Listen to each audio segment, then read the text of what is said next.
טוב, קריינות בזמן שאני שם את הכפפה. אני לבד באמצע המסלול בהר. אני חייב להצטלם לכם. חלק, אני יודעת שאני אתרסק. אוקיי. זה הפעם השלישית שלי בערך ממני. אני יורד את ההר. במסלול שלי.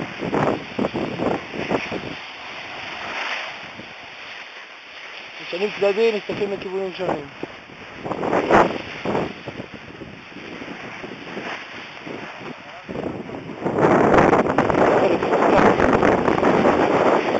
תראו את השלג. שנייה אחת, תראו מה יש פה באמצע. מסתכלים הצידה, יורדים הצידה. מסתכלים בצד השני, יורדים בצד השני. ראיתם? מאוד פשוט. מסתכלים בצד הזה, יורדים בצד הזה. מסתכלים בצד הזה. הופה, לא הסתכלתי. ובואו ננסה לתת קצת ספרינט בראש. ספרינט בראש זה אומר רגל שמאל קדימה, במקרה שלי. בראש. ככה.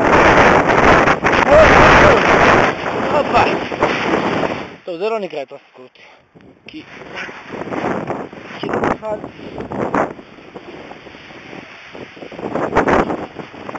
אוקיי. אני אצטרך לדעת קשה.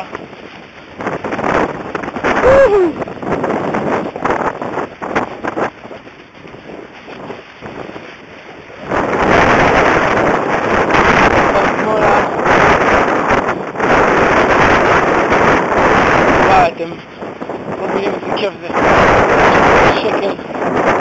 עלילה! איי! פה התרסקתי קודם. בברכיים. בתוך האדמה לא נראה. יש לי את הכאב. אוף. זה תענוג זה. שאתם רואים, אבל לכם לא מתעסק.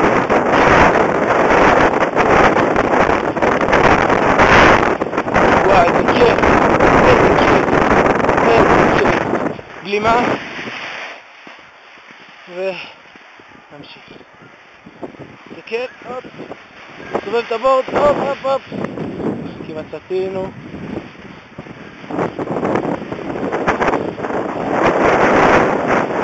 הופ. דווקא בסוף. אני אנסה לחתוך את זה באינטרנט.